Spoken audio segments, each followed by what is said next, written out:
When I first saw it, my hands went numb, my coffee slipped from my fingers and left a faint brown streak across the white counter. I stared at the screen, unable to blink, unable to breathe properly. There it was, a post celebrating my divorce. Not quietly, not respectfully, not with words of support, but with triumph, as if my life had been a spectacle she had been waiting to witness for years. And the person celebrating? My mother-in-law.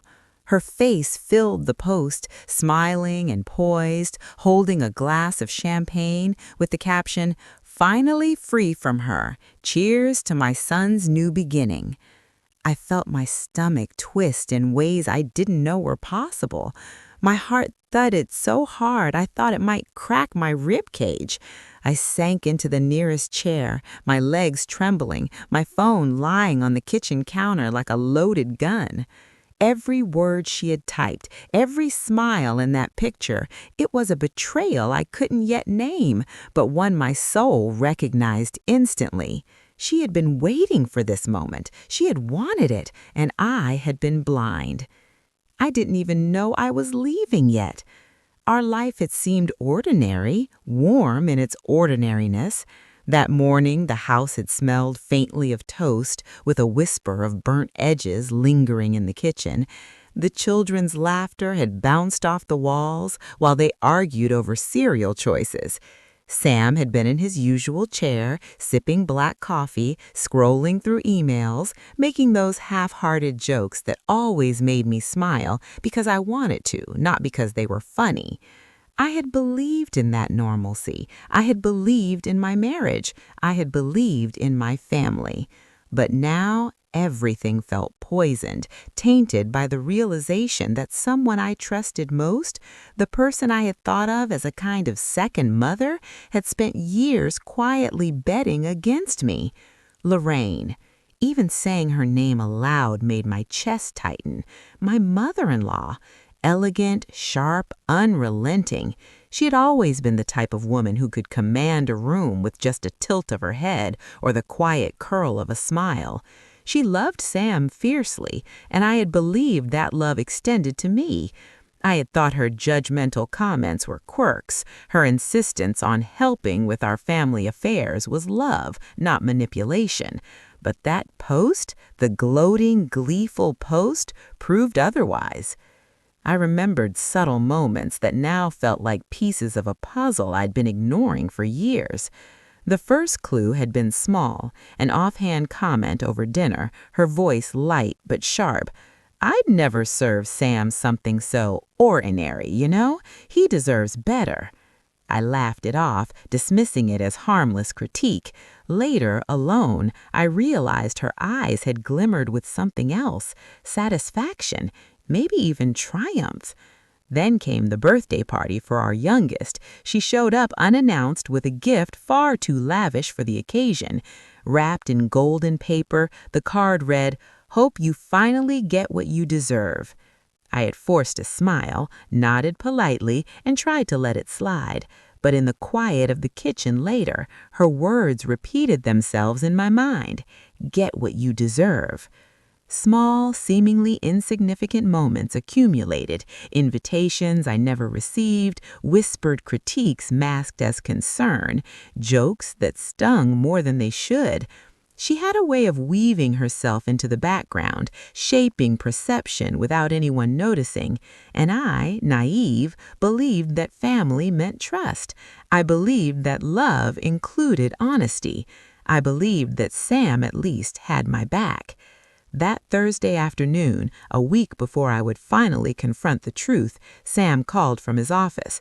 "Hey, can we talk tonight? Something came up." His voice was distant, distracted, and for a moment I thought it was nothing, just the stress of work. But I didn't feel at ease. Something in the tone unsettled me. The hairs at the back of my neck prickled as if warning me quietly that the world I thought I knew was tilting.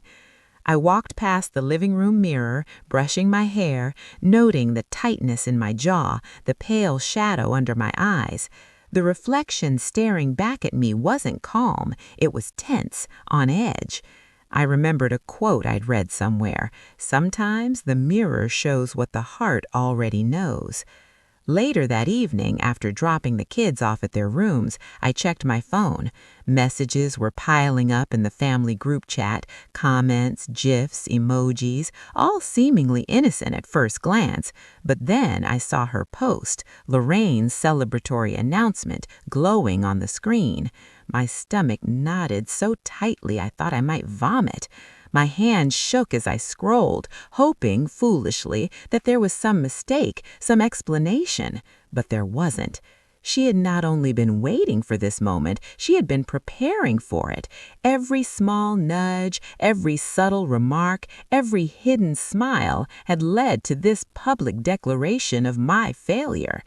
The room, once warm and familiar, now felt cold. Every object, my sofa, the rug, the framed family photos, suddenly seemed alien. The smell of the lavender sachets in the drawers, once comforting, felt like a reminder of naivety, of trust misplaced. Even the ticking of the living room clock, usually steady and reassuring, now sounded judgmental, each tick like a slow reprimand. I sat on the edge of the couch, hands pressed over my face, tears threatening to spill, yet refusing. My mind replayed years of subtle sabotage, the way she'd casually undermined me in front of Sam, her perfectly timed concern when I made minor mistakes, the way she laughed at comments only she seemed to understand. Every gesture, every glance, every word suddenly revealed its hidden meaning. And Sam? He hadn't said a word. That night I lay awake listening to the faint sounds of the neighborhood, distant traffic, the occasional bark of a dog, the soft creaking of the roof settling. The house that at once felt like my sanctuary now felt like a labyrinth designed to trap me in illusions of normalcy. My mind wandered through every moment I had shared with Lorraine, trying to pinpoint the exact day she turned from supportive mother-in-law to secret saboteur. But the truth was undeniable. She had never been on my side. For hours, I wrestled with fear, anger, and disbelief. Part of me wanted to confront Sam immediately, demand answers, demand loyalty. But a quieter, wiser part whispered that the confrontation needed preparation. This was no longer just about a marriage or even about Sam. It was about a lifetime of subtle undermining, hidden motives, and carefully constructed lies. And in that long, sleepless night, amidst the ticking clock and the soft hum of the refrigerator, I made a decision. I would leave. Not with rage, not with public humiliation, but with clarity. And I would confront Lorraine, not with screams, but with the dignity of someone who had finally seen the truth for what it was. For the first time in years, I felt a flicker of something I thought I had lost: control over my own life. The days that followed felt surreal, as if I were moving through a familiar world that had suddenly shifted just out of focus. I went through the motions, making breakfast, packing lunches, sending the kids off to school, smiling politely at neighbors. But every sound, every glance, every word seemed loaded with meaning I couldn't ignore. The warmth I once associated with our home had cooled. Even the morning sun streaming through the kitchen window seemed judgmental, harsh in its clarity. I tried to tell myself I was imagining it, that I was overreacting. After all, Lorraine had always been difficult. She was opinionated, sharp, and full of energy that could feel overwhelming if you weren't careful. But she had always been family, and family, I had believed, looked out for one another. I began noticing small patterns I had once brushed off. One morning, I had spent nearly an hour perfecting a breakfast tray for Sam before work: toast lightly browned, coffee poured, eggs cooked just right. I carried it into the dining room with a smile, only to find Lorraine already there, chatting with Sam, a glass of orange juice in her hand. "I thought I'd surprise him this morning," she said lightly, as if nothing had happened. "You're working so hard, honey. He deserves some pampering, don't you think?" I smiled, forcing myself to laugh. "Of course, Lorraine," I said, placing the tray on the table, but the pang of invisibility stung. She had preempted me, subtly taking control of a moment that had been mine. And Sam, as usual, smiled politely, oblivious, or maybe too polite to notice the tension. Even our family gatherings began to feel like a minefield. Every word Lorraine spoke seemed to carry double meaning. During a Sunday lunch, I prepared a simple lasagna, hoping for a quiet meal. She tasted it and said softly, "It's good, but maybe a little bland. Sam likes things with more flavor, don't you think?" I forced a laugh and nodded, swallowing the lump in my throat. But later, in the quiet of the kitchen, I replayed her words over and over. Blunt but not rude, observant yet controlling. Every gesture, every comment seemed calculated, like she was testing boundaries she had long since decided to push. I began to pay closer attention to her behavior, trying to understand if I was imagining the patterns. She had a way of arriving at exactly the wrong or right time, depending on her intent. She would coincidentally drop by when I had errands, appointments, or even moments I wanted alone with Sam.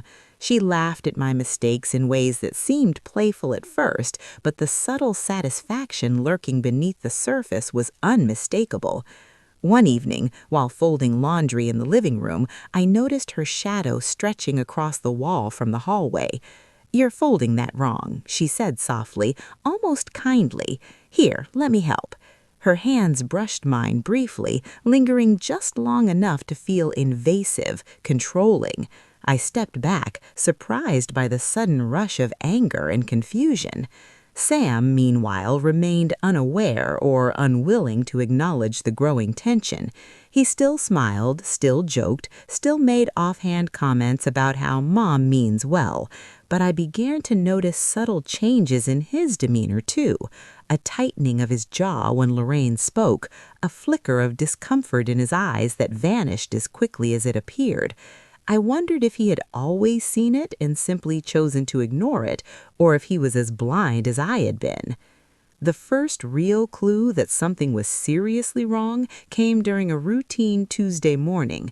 I had just finished dropping the kids at school when I received a text from my best friend, Clara. "Did you see Lorraine's post on Sam's page?" I froze, the air leaving my lungs. My hands shook as I opened the social media app.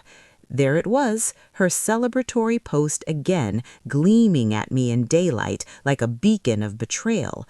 I had already seen it on my phone the previous week, but this time it was different. This time, friends, neighbors, and distant relatives had liked, shared, and commented, turning my private life into a public spectacle. My first instinct was disbelief. Surely this had to be a mistake. Maybe the post wasn't about me, or at least not meant so maliciously. I scrolled down to read the comments. "Finally, she's out of the way. Sam deserves so much better. I've been waiting for this day." The words stung like cold knives. Every sentence, every emoji, every exclamation point screamed the truth. Lorraine had been celebrating, and the world had been invited. For days after that, I watched her carefully, noting every interaction. During a quiet afternoon tea, she leaned close and whispered, "I just want Sam to be happy, you know? He's always had so much potential." Her voice was soft, almost sincere, but I knew better now. Every word had been a tool, every compliment a subtle weapon. The realization left me hollow, as if the ground beneath my feet had crumbled away. I began to question everything. Was she the reason Sam had never fully supported my projects at home? The reason she subtly discredited my parenting decisions? The reason my confidence had eroded over the years, always leaving me second-guessing myself? The answers were beginning to form, chilling in their clarity. She hadn't just been difficult, she had been orchestrating, carefully maneuvering to ensure her son, and by extension her influence, remained unchallenged. And me? I had been the obstacle she wanted removed. One evening, I found myself standing in the kitchen, the hum of the refrigerator loud in the silence. I held a glass of water in trembling hands, staring at the counter where Lorraine's perfume had lingered from an earlier visit. It was a floral scent, sweet and inoffensive, but now it carried a weight of menace. I realized with a clarity that made my chest ache that I had been living in a house subtly manipulated by someone I was supposed to trust. I knew in that moment that I could no longer ignore it. I couldn't pretend the signs weren't there. I couldn't pretend my life was the normal, ordinary life I had thought it was. Something had to change, and soon. That night, as I lay in bed, I reflected on the subtle ways Lorraine had influenced my life. Every comment, every laugh, every helpful gesture had been a calculated move. And yet I also realized something else. For the first time in months, I felt awake. I felt alive to the truth, however painful it was. I wasn't naive anymore. I wasn't blind. And soon I would act. The first flicker of courage sparked in the darkness. I would leave my marriage, not out of anger, not in a rush of emotion, but with intention, and I would confront Lorraine, not with screaming or revenge, but with the calm power of someone who had finally seen the truth. For the first time, I understood. Family isn't just the people you share blood with. Family is also the boundaries you defend, the self-respect you nurture, and the courage you summon when the ones closest to you betray you. The days after seeing that post became a careful balancing act between appearances and reality. On the outside, I smiled, I nodded, I carried on with the routines of life, school drop-offs, work calls, preparing dinner, but inside I was constantly alert, noticing the smallest things. Every glance Lorraine gave me, every comment about Sam or the kids set off alarms in my mind. I felt like I was walking through a house wired with invisible traps, each step potentially revealing another piece of her plan. I started noticing the patterns more deliberately. It wasn't just the way she appeared unannounced or the small jabs disguised as advice. It was subtler than that. Her influence over Sam, the way he would quietly change the topic if I questioned her motives. It was in the way she smiled at his jokes, the way she remembered little details about his preferences that I had shared, as if she were cataloging every aspect of our lives. One Saturday, I decided to bake cinnamon rolls for the kids, their favorite treat, a small comfort to bring warmth to the morning. I pulled the dough from the fridge and sprinkled sugar and cinnamon over the rolled layers. The smell soon filled the kitchen, rich and sweet. I hummed softly, feeling a moment of pride. Then I heard her voice behind me. "Cinnamon rolls? How quaint," she said, leaning against the doorway with her arms folded. There was no warmth in her voice, no curiosity or delight, only that quiet, measured judgment I had learned to recognize. I forced a smile. "Yes, the kids love them. They're good, but you know Sam prefers something with a bit more flair." She tilted her head, eyes glinting, and in that moment it hit me. Everything she said, every word, every suggestion was a test, a way to make me doubt myself, to make Sam see me as inadequate. The next clue came during a phone call from Sam. He sounded distracted, but not in the usual work stress way. "Hey, can we talk about your plans for the kids' summer vacation?" I mentioned some ideas I had, camping trips, museum visits, a week at the lake, and there was a pause. A hesitation I had never noticed before. "That sounds fine," he said finally, his tone clipped. "We'll see." The unease grew. He wasn't just distracted, he was subtly deferring, cautious, as though someone had planted doubts in his mind about my judgment. And then it clicked. Lorraine. She had been shaping his perception of me for years, quietly under the guise of motherly concern. A week later, I noticed another small but telling sign. Lorraine had organized a family lunch and made sure it was on a weekday when I had a long work shift. I arrived late, frazzled, expecting to find my family enjoying a casual meal. Instead, Sam and the kids were seated, and Lorraine had orchestrated everything to perfection. Food arranged just so, conversation flowing exactly as she wanted, laughter echoing in a way that excluded me. Her eyes met mine briefly across the table, and I felt a shiver run down my spine. It wasn't just manipulation anymore. It was triumph. She had created a stage, and I had walked onto it unknowing as she had planned. Every interaction began to feel like a test. I found myself replaying old conversations, searching for hidden meanings. That quiet compliment she had given about my cooking, a subtle critique disguised as praise. That time she reminded Sam about a family obligation I had forgotten. Not helpful, it was a setup to make me appear irresponsible. Every small event that once seemed innocent now felt like a calculated move, each one eroding my confidence. I began keeping a small mental tally, cataloging each coincidental moment, and with each entry, the picture became clearer. Lorraine had not merely been difficult, she had been plotting, subtly orchestrating my life in ways I had not yet fully understood. One evening, after tucking the kids into bed, I sat in the living room with a cup of tea, trying to quiet the swirl of thoughts in my mind. The faint smell of chamomile filled the air, comforting, grounding me, but my mind was anything but calm. I recalled a specific moment from 2 months prior. Lorraine had helped with Sam's wardrobe for a work event. "I just wanted him to look his best," she had said, carefully tucking a tie into his shirt.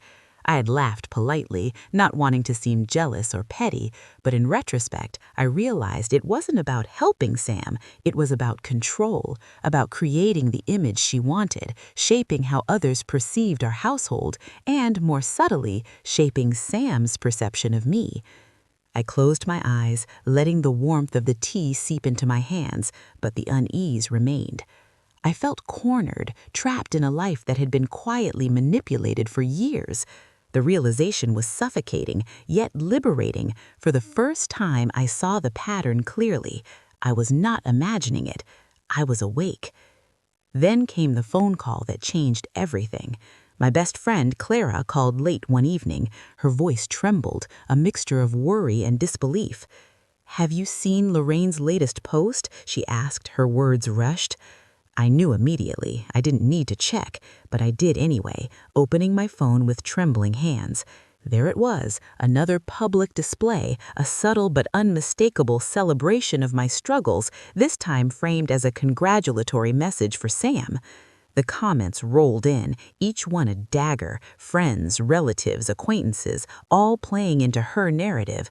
My chest tightened, my mind spinning. She wasn't just celebrating privately, she was making the world a witness to my humiliation. She had built a narrative in which I was the villain, the obstacle, the failure.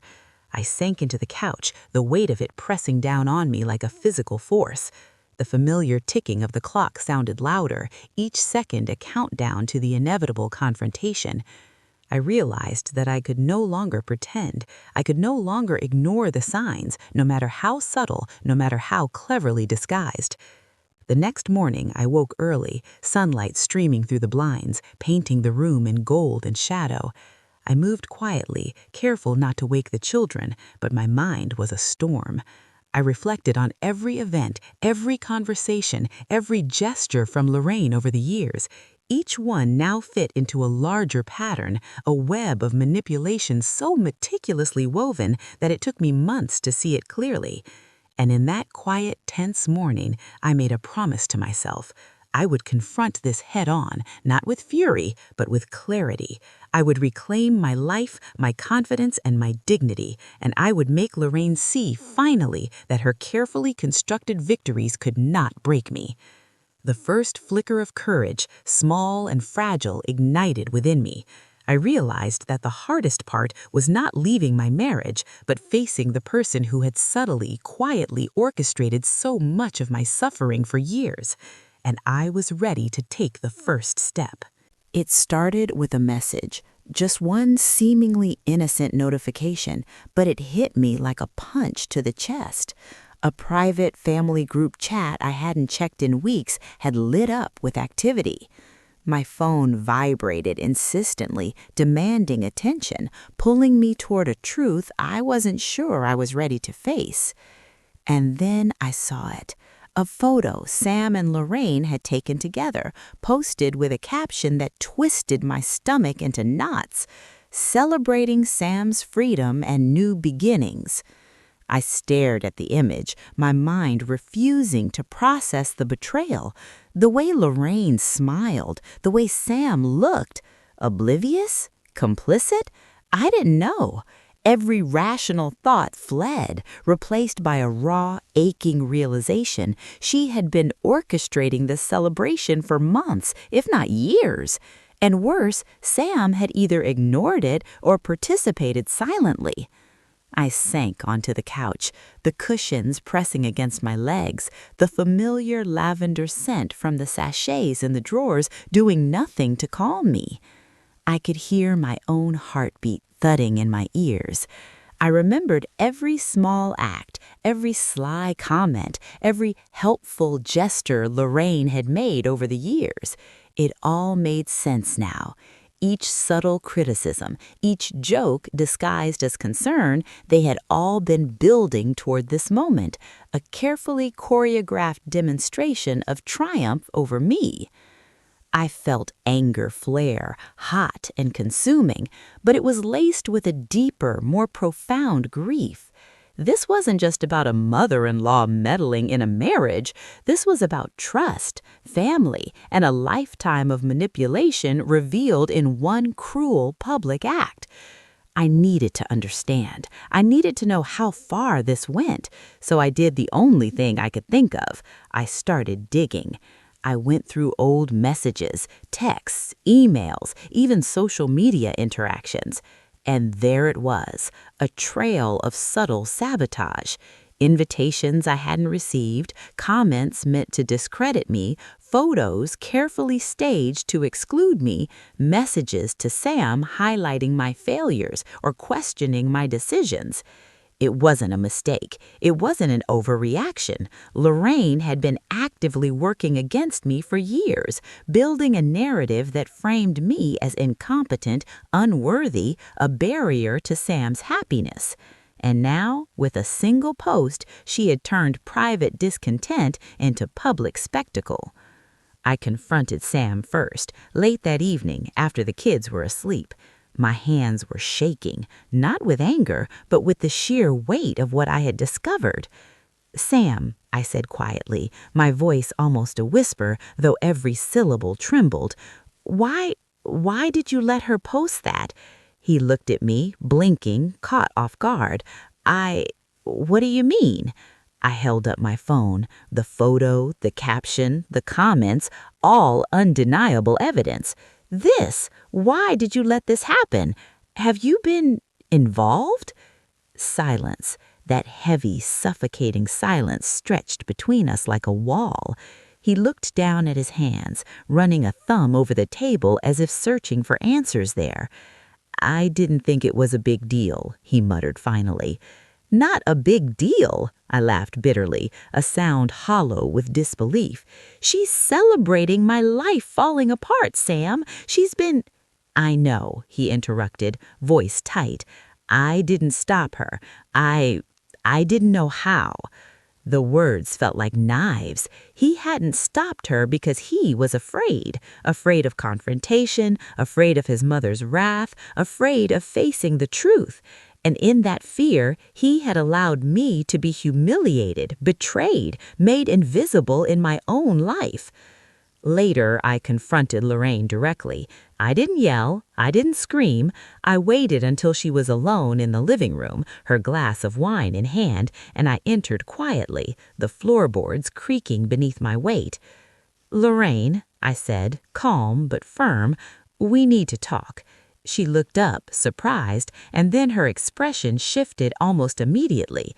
That practiced, knowing smile appeared. "Of course, dear. What's on your mind?" I held her gaze. You know exactly what I mean. The post, the celebrations, the way you've been against me, against my life for years. Her smile didn't falter. If anything, it widened slightly. I just want what's best for Sam, she said lightly. I thought maybe you were holding him back. I laughed softly, bitterly. Holding him back, you mean? Controlling me? Undermining me? Orchestrating my humiliation? She tilted her head as if considering my words. I don't see it that way. I only want him happy. You've made some mistakes along the way. Who wouldn't notice? My heart sank. She could speak this way with that calm conviction and somehow still appear justified. The audacity, the manipulation, it was staggering. But I kept my voice steady. You've been celebrating my struggles behind my back, Lorraine, not just now, but for years. Every comment, every helpful suggestion, every staged lunch, every little critique, it was all part of this, wasn't it? You've been betting on my failure, Lorraine. You've been working against me, and now the world knows. She blinked, and for a fraction of a second, I thought I saw uncertainty. Then she recovered, smile fixed. I suppose people see things differently. I realized then that no apology, no explanation could undo the damage. She had chosen her path long ago, and I was finally awake enough to see it clearly. I left the house that night, the cold air hitting my face, the city quiet around me. I walked without a destination, letting the wind blow away the confusion and the ache. Every step felt heavy, yet grounding. For the first time, I felt clarity. I didn't need her approval. I didn't need her manipulation to define my worth. I was reclaiming myself. And I decided that I would leave not with rage, not with bitterness, but with intention. I would take back my life, my dignity, and my peace. The betrayal had been deep, the wounds real, but I was ready to move forward. Over the next few days, I watched and observed. Lorraine continued her small maneuvers, attempts at subtle control, comments disguised as concern, but I noticed them without reacting. I was no longer the woman who had walked blindly through her traps. I was aware now, calculating, patient, and I started to plan. I would not act rashly. I would gather evidence, record the small manipulations, and ensure that when the truth came out, it was undeniable. Every post, every message, every orchestrated moment would be documented. I also began reconnecting with friends and family outside this web of control. Their voices, their perspectives helped me rebuild my sense of reality. I realized that the betrayal was not only personal, it was social. Lorraine had been manipulating not just my marriage, but perceptions, turning others into witnesses and unknowingly accomplices. One quiet evening, I sat at the dining table with a notebook, cataloging interactions, dates, and small details.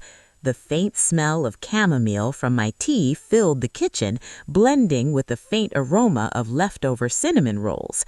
I wrote slowly, deliberately, letting each word solidify my understanding of the pattern, the subtle undermining, the public celebrations, the private manipulations.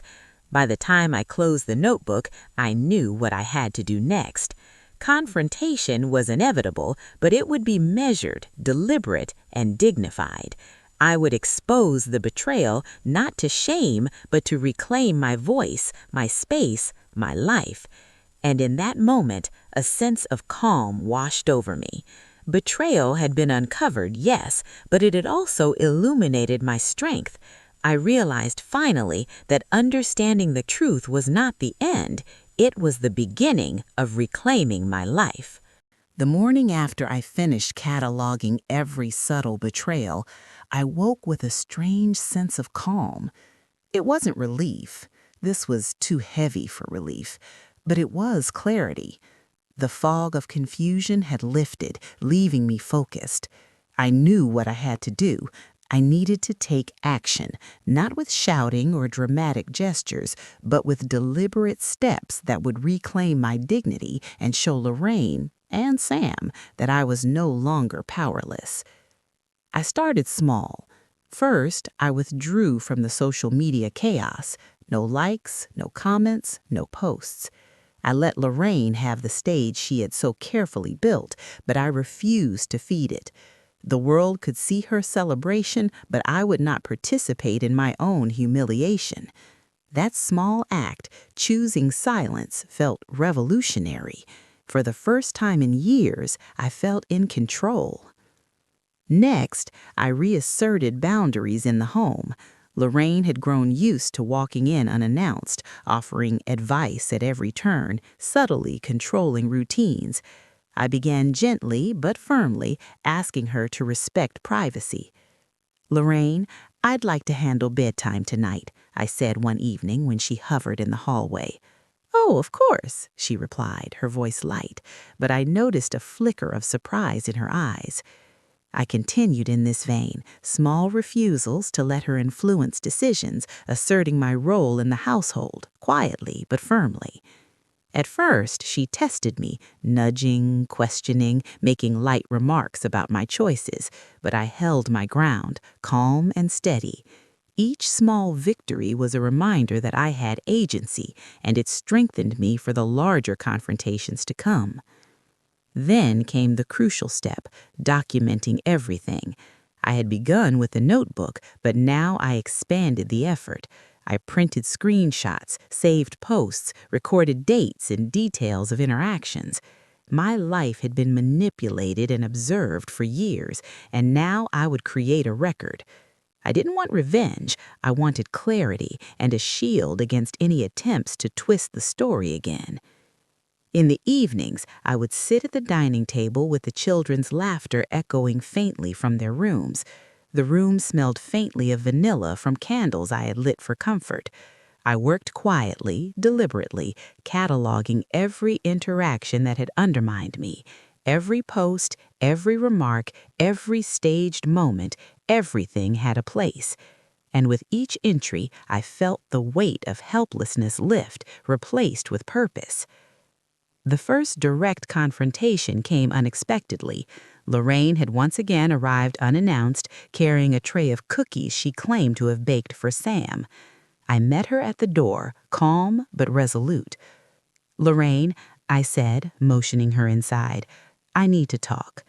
She smiled, the practiced smile I had learned to recognize, the one that disarmed others.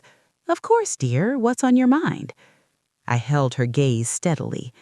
"I know what you've been doing. The posts, the celebrations, the subtle undermining.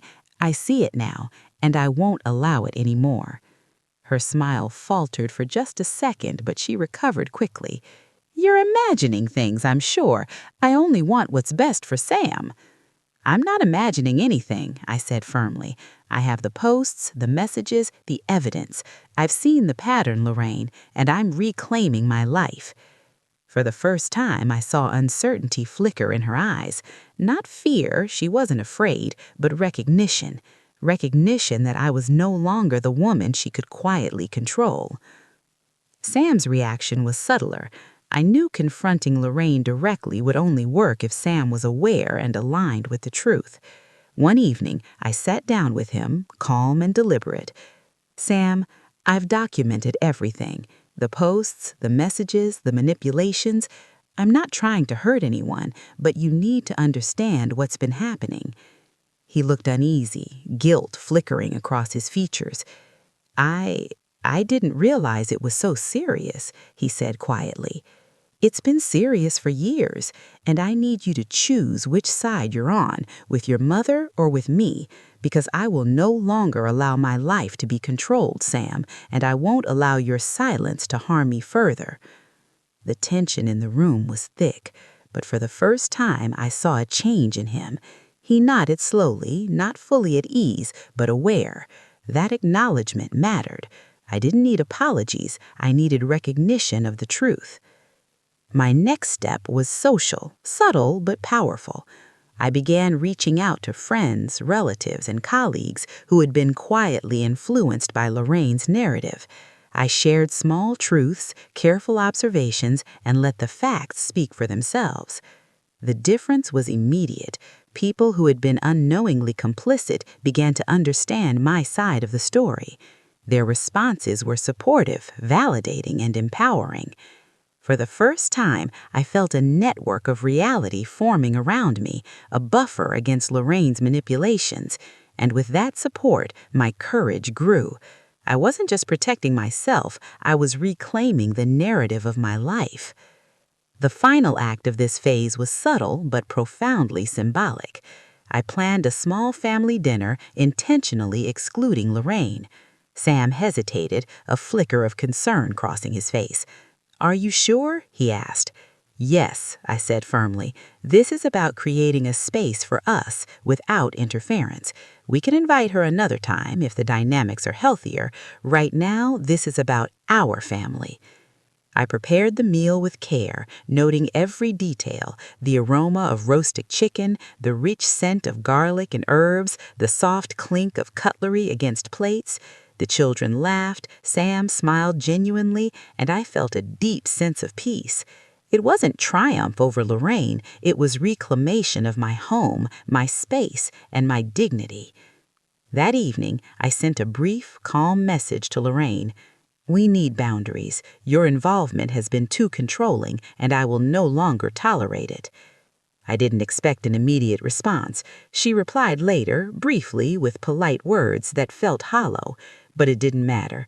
I had taken action. I had asserted my boundaries, reclaimed my home, and established clarity in my relationships. And in doing so, I felt a strength I hadn't known I possessed. For the first time in years, I slept peacefully.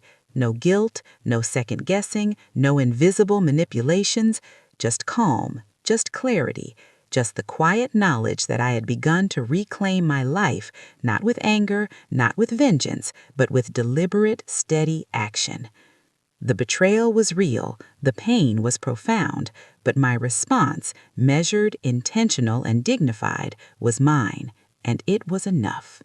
The weeks that followed my initial confrontation were quiet on the surface, but under the calm, the shift was profound. Lorraine had lost the subtle control she had exercised for years, and it was visible, almost imperceptibly, to those around her. People noticed. Family gatherings, once her stage, no longer moved at her direction. Her comments, previously sharp and knowing, were met with polite nods or gentle silence. The tide had begun to turn. I had continued documenting everything: posts, messages, conversations, even small interactions that revealed her manipulations. It wasn't revenge I sought, it was clarity, and it was undeniable. One evening, I shared some of the documentation with Clara, my closest friend, who had been my sounding board throughout the ordeal. "You've been right all along," Clara said softly, handing back the notebook. "I had no idea it was this deep. People are going to understand now."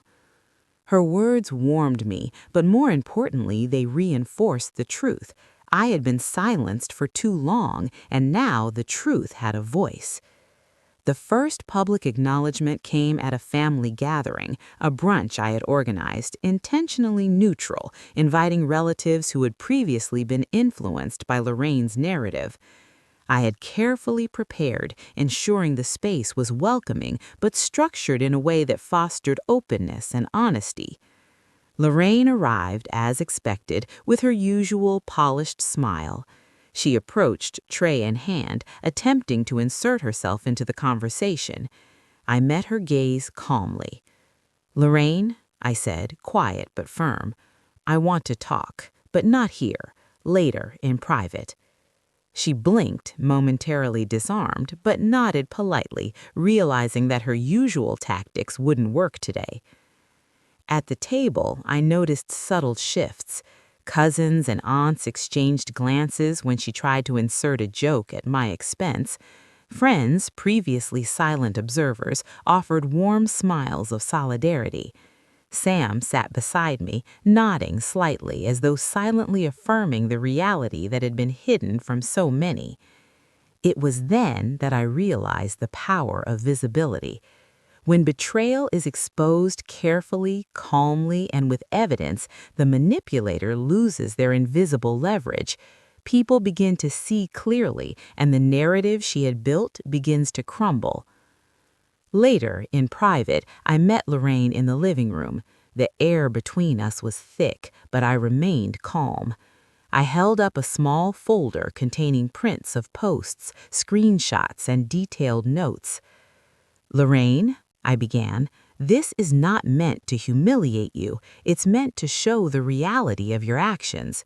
For years, you've manipulated situations to undermine me, to control Sam, and to celebrate my struggles. I want you to understand the consequences of that behavior." She looked at the folder, her eyes widening slightly, and for the first time in years, I saw her composure falter. Not completely, but enough to know the truth had reached her. I didn't mean to," she started, voice wavering. "No," I interrupted gently but firmly. "You did mean to, and now people understand it. Sam understands it.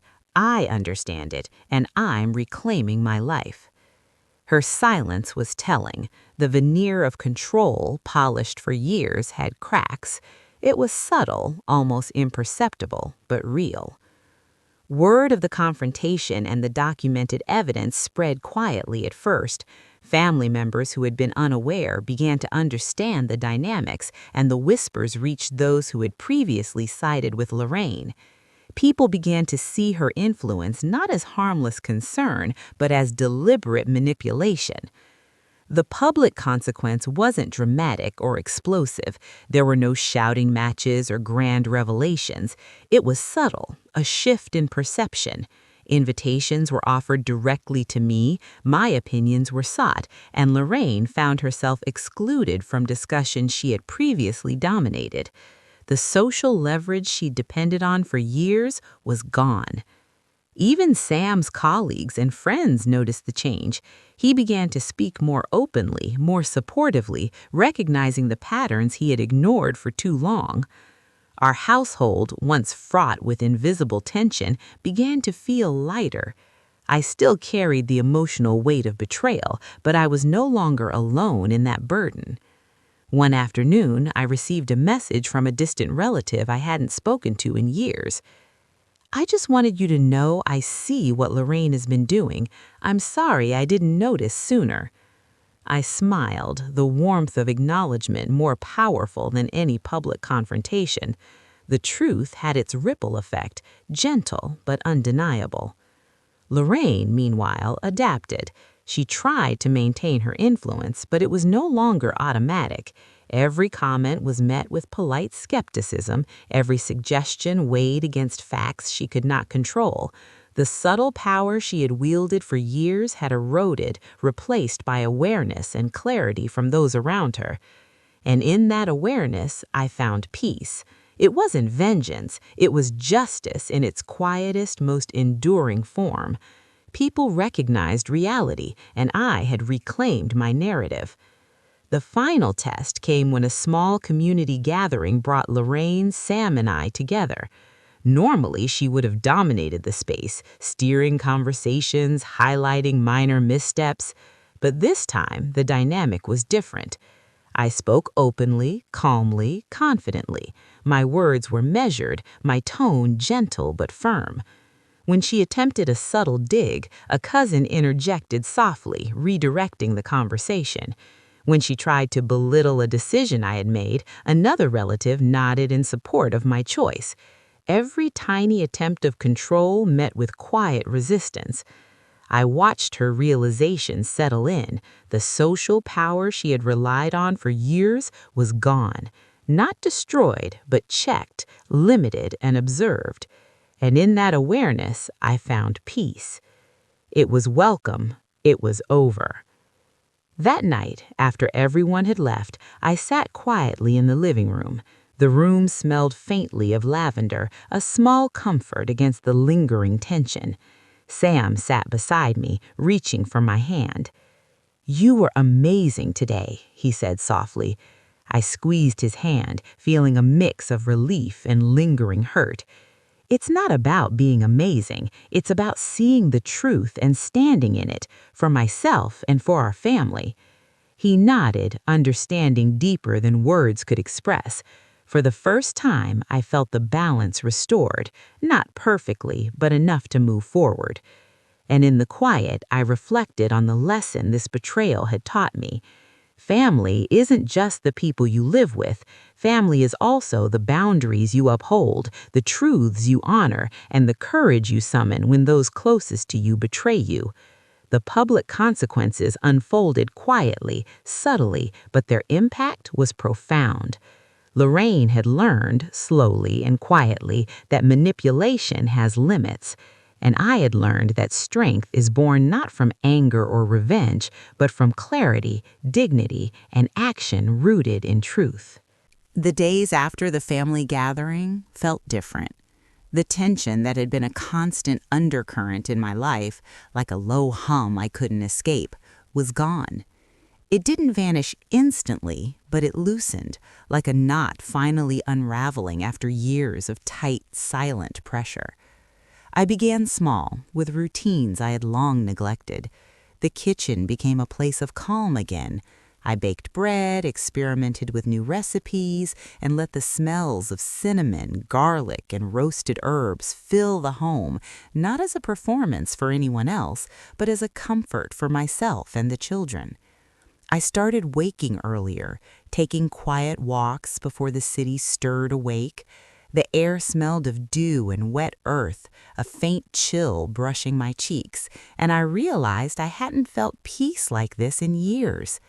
Each step was deliberate, each breath intentional. It was as though I was reclaiming not only my home, but myself. Sam and I began rebuilding too, not our marriage, but our partnership as parents and co-guardians of our home. He was quieter now, more reflective, more willing to take responsibility.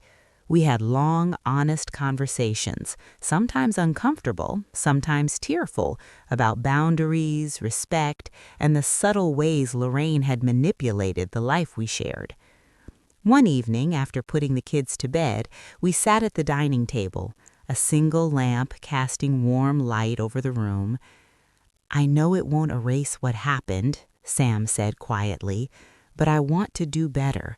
I want to be here for you, without letting anyone interfere again." I nodded, a quiet warmth spreading through me. "That's all I need, Sam.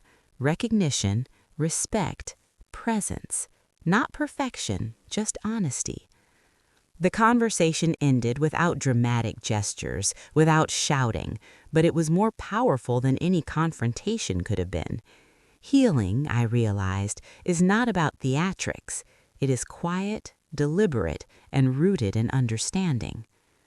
I also began reconnecting with friends and family I had unintentionally drifted from during the years of subtle manipulation. Even casual conversations were restorative, like small patches of sunlight on a cold day. People were not just listening, they were seeing me, acknowledging the life I had been living under invisible pressure and celebrating the strength it had taken to reclaim it. I noticed a profound change in my own confidence. It wasn't loud or performative, it was quiet, in the way I held my body, the steadiness in my voice, the calm in my eyes. I began to make choices that reflected my values, not the expectations of those around me. I pursued small passions I had shelved, painting, journaling, reading late into the night while the house was quiet. These moments of solitude were no longer tinged with guilt, they were affirmations of life reclaimed. The children noticed it first, in subtle ways.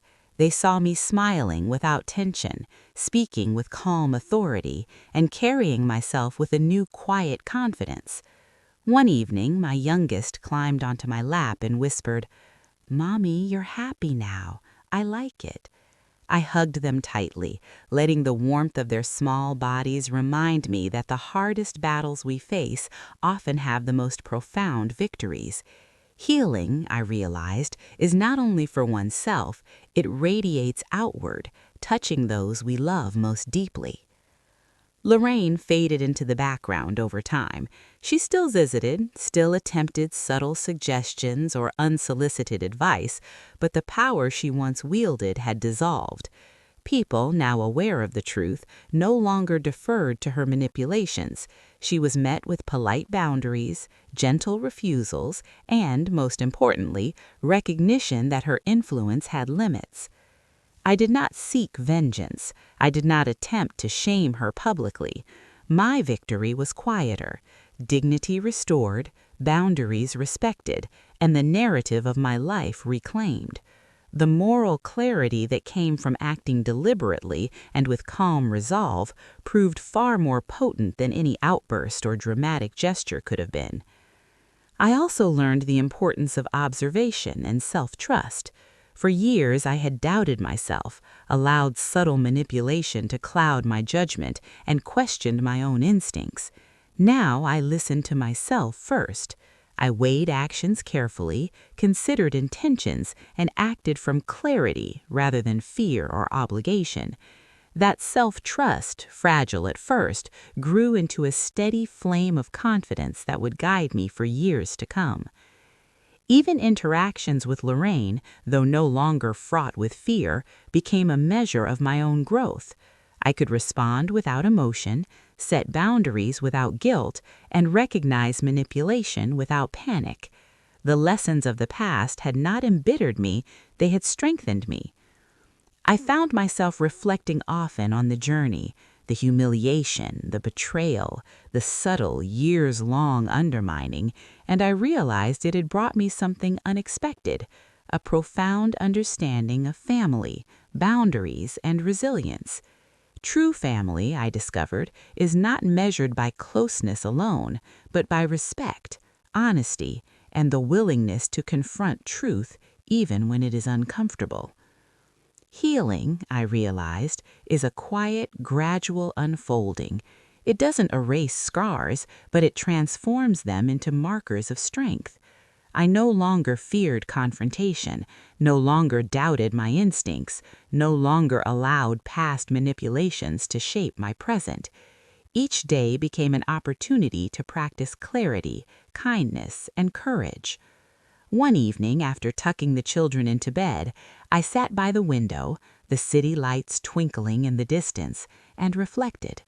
The journey had been long, the betrayal profound, but the lessons were invaluable.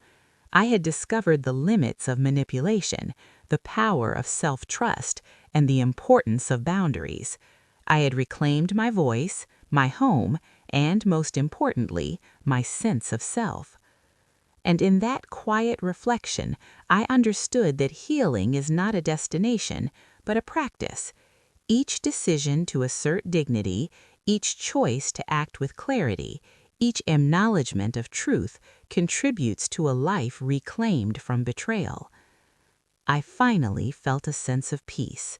Not a dramatic, overwhelming relief, but a steady, deep-rooted calm. I knew that challenges would come again, that people might try to manipulate or control in other ways, but I was ready. I had learned to see clearly, act deliberately, and protect my own sense of self. And, most importantly, I had learned that family is about love tempered by respect, honesty tempered by kindness, and strength tempered by grace.